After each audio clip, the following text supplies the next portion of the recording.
دریائے نیل خشک ہو چکا تھا، وہ دریائے نیل جس کا پانی ٹھاٹھے مارتا تھا اور مصر کے کھیتوں کو سیراب کرتا تھا، وہ دریا خشک ہو چکا تھا۔ مصر کے لوگ یہ دیکھ کر پریشان ہو گئے، ایسا پہلی بار نہیں ہوا تھا، ہر سال دریائے نیل خشک ہو جاتا تھا۔ مصر کے لوگوں کا کہنا تھا دریائے نیل ہر سال انسانی قربانی مانگتا ہے، جب وہ یہ قربانی دے دیتے تو دریائے نیل پھر سے ٹھاٹھے مارنے لگتا، لوگ خوش ہو جاتے، ان کی کھیتیاں پھر سے لہلہانے لگتی۔ اب ایک بار پھر دریائے نیل خشک ہو چکا تھا، لوگوں کے چہرے پریشانی سے مرجھا گئے تھے۔ دریا اس بار پھر ان سے ایک انسان کی قربانی مانگ رہا تھا، وہ سب مجبور تھے۔ یہ ان دنوں کی بات ہے جب حضرت عمرو بن العاص رضی اللہ عنہ نے مصر فتح کیا تھا۔ مصر میں فوجیں موجود تھیں۔ امیر المومنین حضرت عمر فاروق رضی اللہ عنہ نے مصر میں حضرت عمرو بن العاص رضی اللہ عنہ کو گورنر مقرر کیا تھا، اور اس کے چند دن بعد ہی دریائے نیل خشک ہو گیا تھا۔ لوگوں کی پریشانی دیکھنے کے قابل تھی۔ لوگ دریائے نیل میں انسانی قربانی کی تیاریاں کرنے لگے۔ اب لوگ خوش تھے کہ دریا انسان کی قربانی کے بعد پھر سے بہنا شروع کر دے گا اور خوشحالی ہی خوشحالی ہوگی۔ آخر وہ دن بھی آ گیا جس دن ایک انسان دریائے نیل کی بھینٹ چڑھ جانا تھا۔ لوگ صبح ہی صبح یوں تیار ہو کر باہر نکل آئے جیسے عید کا سماں ہو۔ ہر شخص کے چہرے سے خوشی جھلک رہی تھی۔ حضرت عمرو بن العاص رضی اللہ عنہ دریائے نیل کے خشک ہونے کی وجہ سے سخت پریشان تھے۔ جب انہوں نے یہ سنا کہ لوگ دریائے نیل کی بھینٹ چڑھانے کے لیے ایک انسان کو قربان کرنے لگے ہیں تو وہ تڑپ اٹھے کہ یہ تو سراسر ظلم ہے، دریا کے لیے ایک انسان کو قتل کر دینا کہاں کی عقل مندی ہے۔ حضرت عمرو بن العاص رضی اللہ عنہ اپنے چند آدمیوں کے ساتھ دریائے نیل کی طرف چل پڑے۔ وہ اس قربانی کو ہر حال میں رکوانا چاہتے تھے۔ جب وہ دریائے نیل کے پاس پہنچے تو انہوں نے وہاں عجیب سماں دیکھا۔ لوگ زرق برق کپڑے پہنے وہاں موجود تھے، ہر شخص کے چہرے پر خوشی تھی۔ جب ان لوگوں نے گورنر کو دیکھا تو حیران رہ گئے اور سوچنے لگے شاید گورنر بھی اس قربانی کو دیکھنے کے لیے آئے ہیں۔ حضرت عمرو بن العاص رضی اللہ عنہ نے دیکھا کہ لوگ ایک 15 سالہ لڑکی کو لے کر وہاں آئے ہیں۔ اس لڑکی نے زرق برق لباس پہنا ہوا تھا، وہ زیورات سے لدی پھدی تھی۔ لڑکی خوف سے کانپ رہی تھی، اس کا چہرہ ہلدی کی طرح زرد ہو رہا تھا۔ لڑکی لڑکھڑاتے قدموں سے آگے بڑھ رہی تھی، وہ لرزتی کانپتی ہوئی لوگوں کے ہمراہ دریا کے کنارے پر پہنچ کر رکی۔ اس نے مڑ کر اپنے بوڑھے باپ کی طرف دیکھا، باپ کی آنکھوں میں آنسو تھے، وہ مجبور تھا۔ لوگ اس کی بیٹی کو گھسیٹ کر موت کے منہ میں دھکیل رہے تھے، وہ کچھ نہیں کر سکتا تھا، اپنی بوڑھی آنکھوں سے بیٹی کو موت کے منہ میں جاتے ہوئے دیکھ رہا تھا۔ لڑکی کی ماں تو غم سے نڈال ہو جا رہی تھی۔ لڑکی ہاتھ چھڑا کر اپنے باپ کی طرف دوڑی، لوگ اس کے پیچھے بھاگ کھڑے ہوئے اور لڑکی کو پکڑ کر پھر سے دریا کے کنارے پر لے آئے۔ لڑکی رو کر لوگوں سے التجا کرنے لگی، مجھے چھوڑ دو، میں مرنا نہیں چاہتی۔ لوگوں نے اسے مضبوطی سے پکڑ لیا۔ اب حضرت عمرو بن العاص رضی اللہ عنہ کے صبر کا پیمانہ لبریز ہو چکا تھا۔ وہ جلدی سے آگے بڑھے اور لڑکی کو ان لوگوں کی قید سے چھڑاتے ہوئے بولے، یہ سب کیا ہے؟ تم اس لڑکی کو کیوں ہلاک کرنا چاہتے ہو؟ لوگ گورنر کی بات سن کر پریشان ہو گئے۔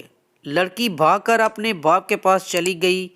لڑکی کی ماں نے آگے بڑھ کر اسے اپنے ساتھ لپٹا لیا۔ لڑکی سسکیاں لے لے کر رو رہی تھی اور ماں اسے چپ کرانے کی کوشش کرتے ہوئے خود بھی رو رہی تھی۔ لوگوں نے کہا، اے امیر، دریائے نیل خشک ہو چکا ہے، وہ ہر سال ایک انسان کی قربانی مانگتا ہے۔ یہ سن کر حضرت عمرو بن العاص رضی اللہ عنہ نے ناگواری سے لوگوں کے طرف دیکھا، پھر پوچھا، کیا ہر سال یہ دریا اس طرح خشک ہو جاتا ہے؟ لوگوں نے جواب دیا، ہاں، ہر سال دریائے نیل اس طرح خشک ہو جاتا ہے، اور جب یہ خشک ہوتا ہے تو ہم ایک انسانی جان کی قربانی دیتے ہیں۔ اس کے ساتھ ہی دریا کا پانی بڑھنا شروع ہو جاتا ہے اور دیکھتے ہی دیکھتے دریا میں طغیانی آ جاتی ہے۔ حضرت عمرو بن العاص رضی اللہ عنہ نے کہا، یہ تو ظلم ہے۔ لوگوں نے کہا، اے امیر، ہم ہر سال چاند کی 11 تاریخ کو ایک نوجوان لڑکی کا انتخاب کر کے اس کے والدین کو رضامندی سے اس لڑکی کو زیورات اور خوبصورت لباس پہنا کر دریائے نیل کی بھینٹ چڑھا دیتے ہیں۔ پھر دریا کا پانی بڑھنے لگتا ہے۔ یہ سن کر حضرت عمر بن العاص رضی اللہ عنہ نے کہا، اسلام ان باتوں کو پسند نہیں کرتا۔ تم ہر سال ایک انسان کو قتل کر کے دریا کی بھینٹ چڑھا دیتے ہو، یہ تو سراسر ظلم ہے۔ اسلام ان فضول باتوں کو مٹانے کے لیے آیا ہے، آئندہ تم ایسا نہیں کرو گے۔ یہ سن کر لوگ بولے، پھر تو دریا خشک رہے گا، ہماری کھیتیاں برباد ہو جائیں گی، ہم بھوک سے مر جائیں گے، ہمارے جانور ہلاک ہو جائیں گے۔ حضرت عمر بن العاص رضی اللہ عنہ نے کہا، تم پریشان نہ ہو، ایسا کچھ نہیں ہوگا۔ حضرت عمر بن العاص رضی اللہ عنہ نے انہیں یہ رسم ادا کرنے کی اجازت نہ دی۔ اب لوگ بڑے پریشان ہوئے کہ اگر ایسا نہ کیا گیا تو ہر طرف خشک سالی ہو جائے گی اور ہم سب بھوک سے مر جائیں گے۔ ان کی سمجھ میں نہیں آ رہا تھا کہ وہ کیا کریں۔ ان میں اتنی جرأت نہ تھی کہ وہ گورنر کے حکم کی عدولی کر سکے۔ وہ سب خاموشی سے سر جھکائے کھڑے ہو گئے۔ حضرت عمر بن العاص رضی اللہ عنہ نے لڑکی کو اس کی ماں باپ کے ساتھ گھر بھجوایا اور لوگ بھی آہستہ آہستہ وہاں سے جانے لگے۔ چند دنوں تک دریائے نیل بالکل خشک ہو گیا، اس میں ایک بوند بھی پانی نہ آیا۔ لوگ بوکھلا گئے، ان کی کھیتی باڑی دریائے نیل کے پانی سے قائم تھی، زمینیں بنجر ہو گئیں، لوگ فاقوں سے مرنے لگے، جانور چارہ نہ ہونے کی وجہ سے تڑپ تڑپ کر جانیں دے رہے تھے۔ یہ دیکھ کر لوگوں نے مصر سے نکل کر دوسرے علاقوں کا رخ کیا، ہر طرف ویرانی ہی ویرانی تھی۔ حضرت عمر بن العاص رضی اللہ عنہ نے جب دیکھا تو وہ بھی پریشان ہو گئے۔ آخر انہوں نے امیر المومنین حضرت عمر فاروق رضی اللہ عنہ کو ایک خط لکھا اور اس میں ساری صورتحال واضح کر دی۔ امیر المومنین حضرت عمر فاروق رضی اللہ عنہ نے جب یہ خط پڑھا تو آپ نے حضرت عمر بن العاص رضی اللہ عنہ کو جواب میں لکھا، تم نے مصریوں کو بہت اچھا جواب دیا، اسلام ایسی باتوں کی اجازت نہیں دیتا، وہ ایسی فضول باتوں کو مٹانے کے لیے آیا ہے۔ میں اس خط کے ساتھ ایک رکا بھیج رہا ہوں، تم یہ رکا دریائے نیل میں ڈال دینا۔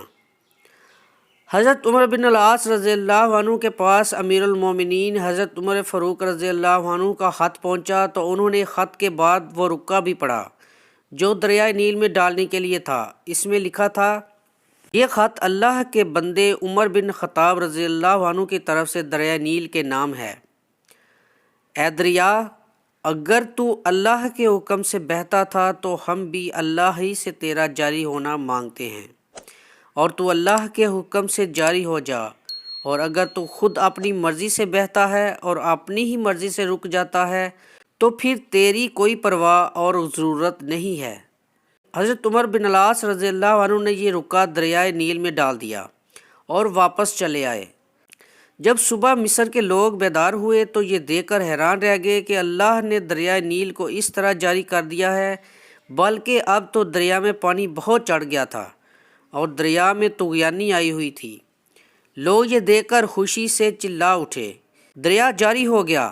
اس دن سے اب تک دریائے نیل اسی طرح جاری و ساری ہے، ایک لمحے کے لیے بھی اس کا پانی خشک نہیں ہوا۔